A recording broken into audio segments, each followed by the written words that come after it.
How do you know when your marriage is no longer a marriage, but just an illusion? For 5 years, Andrew believed he had a solid, loving relationship with Hannah. They rarely fought, always supported each other, and their life together felt predictable, in a comforting way. But then, something changed. It started with small things: distant glances, empty kisses, awkward silences. Then came the sudden disappearances, mood swings, and evasive answers.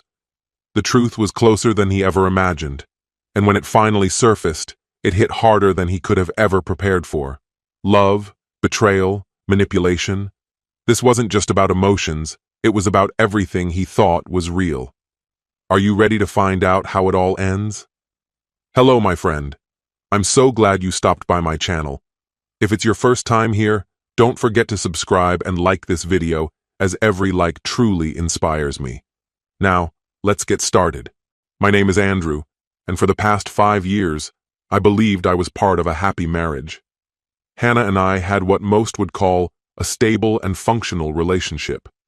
We rarely fought, always supported each other, and our life together felt predictable in a comforting way. Isn't that what marriage is supposed to be? A bond where you grow together, create something lasting, and trust that no matter what obstacles appear, you'll face them side by side.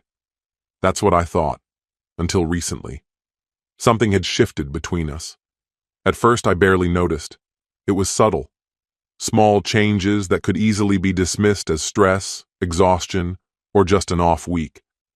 But as time went on, those minor differences became impossible to overlook. Hannah had always been affectionate. She used to greet me at the door with a warm embrace, sometimes pulling me in for a kiss that lingered just long enough to make me feel missed. Lately, though, her kisses had turned into mere formality, quick, indifferent pecks, the kind you'd give an acquaintance rather than a spouse. Our conversations, which once felt effortless, now felt forced.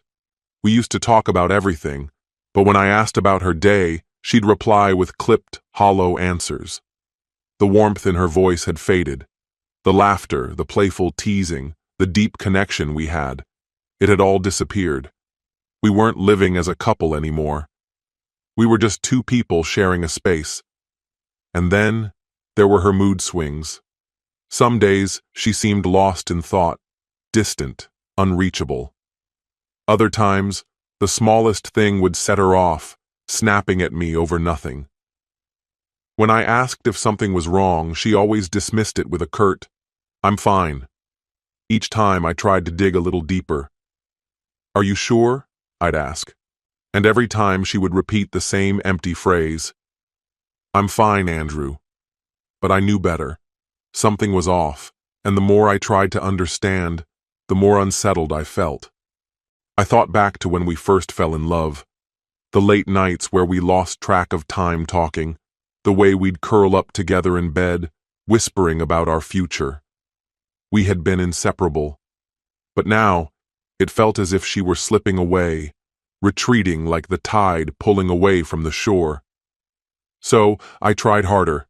I planned date nights, made an effort to check in with her more often, took on extra household tasks, hoping she'd see that I was trying, hoping she'd respond. But nothing changed. The distance between us only grew, stretching wider with each passing day.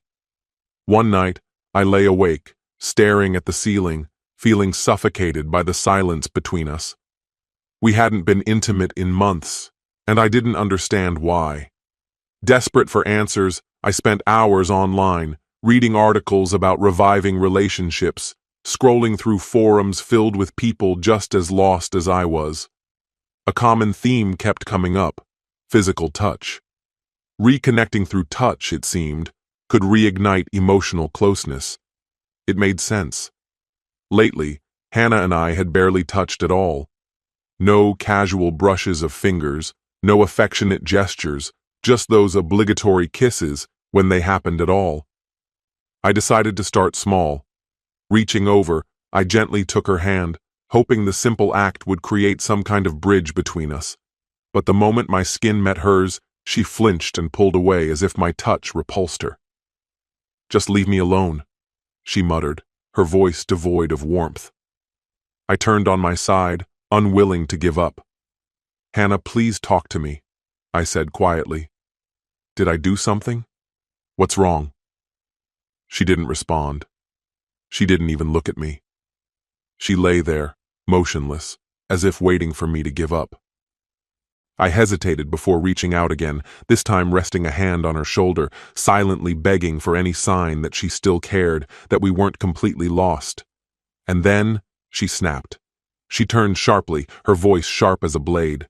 "Don't touch me. I can't stand you." The words hit me like a gut punch. My whole body tensed as though I had been physically struck. I searched her face, hoping to see regret, hoping she hadn't meant it. But there was nothing.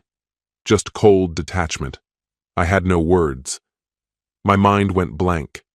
I rolled onto my back and stared at the ceiling, numb. For the first time since our wedding day, I wasn't sure our marriage could be saved. I stopped asking questions, not because I didn't want to know the truth, but because I already knew I wouldn't get an answer. Instead, I observed. I paid attention to the small details in the days that followed. Hannah had started falling asleep in unusual places. I found her dozing off at the dining table, her head resting on her folded arms, her laptop still open. One afternoon, I walked into the living room and saw her curled up on the couch, her phone clutched in her hand, the screen dim from inactivity. This wasn't like her. Hannah had never been the kind of person to fall asleep just anywhere. And then, there were the mornings. Even after a full night's rest, she looked drained. Some days, she rushed straight to the bathroom, and minutes later, I'd hear the toilet flush, like she had been sick, like she had thrown up. Something was wrong, and deep down, I feared that I had already lost her. Recently, the most unsettling thing was how often Hannah was vanishing from the house. She had never been the type to keep things from me. If she had errands to run, she would casually mention them. If she had plans with friends, she always let me know where she was going and who she was meeting. But lately, she had started slipping away without a word. I would come home from work to an empty house. No note, no message, no indication of where she had gone. Hours later, she would return, acting as though she had never been missing at all, her demeanor perfectly nonchalant. Whenever I asked about her whereabouts, she would dodge the question, making me feel as if I were the unreasonable one for even bringing it up. The idea of following her briefly crossed my mind, but I knew I wouldn't be able to do it discreetly. Instead, I hired a private investigator. It only took a week to get an answer. "We have confirmation," the investigator informed me.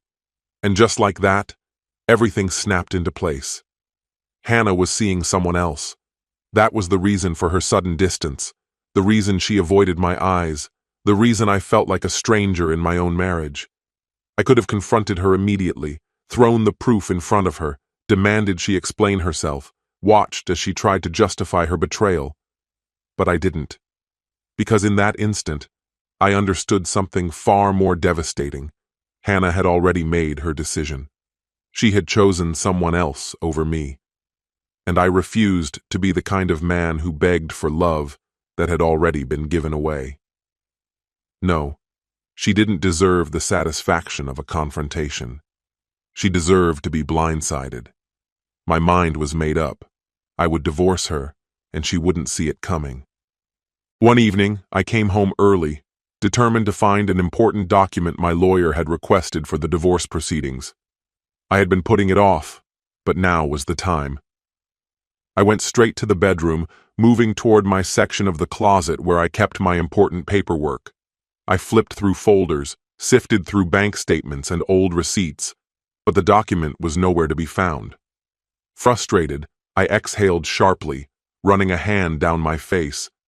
Maybe I had placed it somewhere else. Then a thought struck me. What if Hannah had inadvertently put it with her things? It wouldn't be the first time something of mine ended up on her side of the closet. Without much consideration, I started going through her belongings. But instead of the missing document, my hands found something that sent ice through my veins. Inside a simple white envelope was a folded sheet of paper. When I opened it, my breath caught in my throat. It was an ultrasound scan. For a few moments, my brain refused to process what I was looking at. Hannah was pregnant.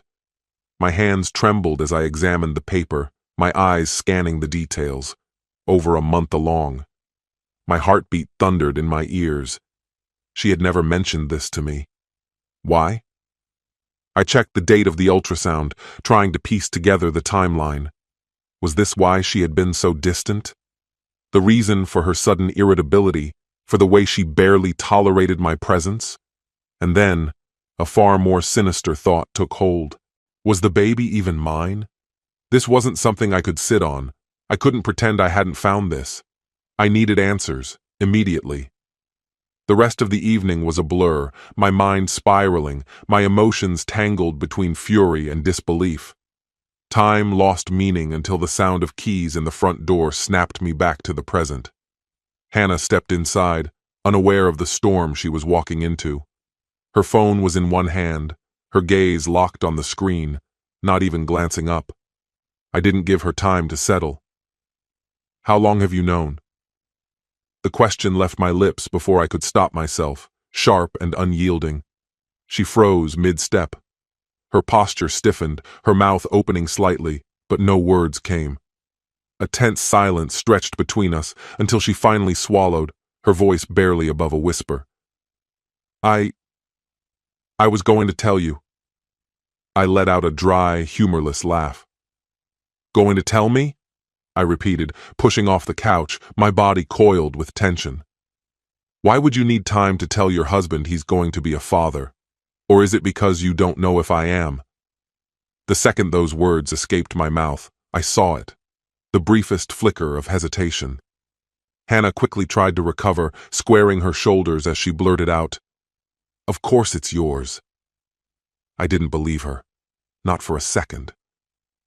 "We'll do a DNA test," I said, my voice low, unwavering. That was when she shattered. A strangled sob tore from her throat. "I don't know," she admitted, her voice breaking. "I don't know who the father is." It felt like the air had been sucked from the room. For months, I had sensed something was wrong. I had questioned myself, doubted my instincts, convinced myself I was being paranoid. But now, I had the answer I never wanted. I took a slow, measured breath, forcing my voice to remain steady even as everything we had built crumbled around me. Prepare yourself. The finalization of the divorce is imminent. Hannah crumbled to the floor, tears streaming down her face as she begged me to reconsider. She pleaded for one last chance, urging me to listen before making an irreversible decision. But I was long past the point of caring. There was nothing she could say that would change anything. She didn't accept it quietly. The sorrow quickly gave way to fury, and she fought tooth and nail to drag out the proceedings. Every step of the way she resisted, determined to make the divorce as excruciating as possible. She demanded the house, financial support, anything she could grasp from the wreckage of our 5-year marriage. She convinced herself she deserved compensation. I refused to take the bait. My lawyer handled everything. I wouldn't give her the satisfaction of an emotional battle.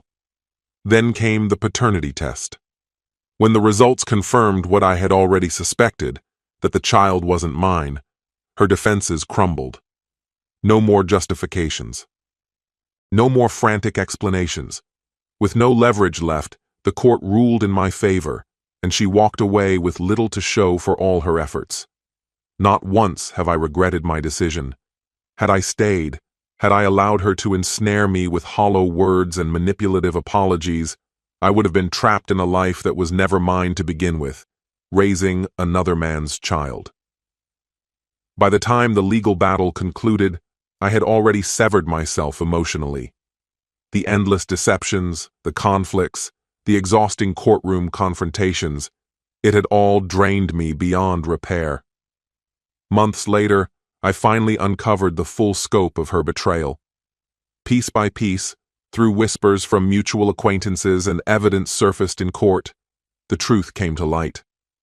When Hannah discovered she was pregnant, she turned to the man for whom she had risked everything. In her mind, she believed leaving me meant securing something better, that her infidelity had been worth the destruction of our marriage.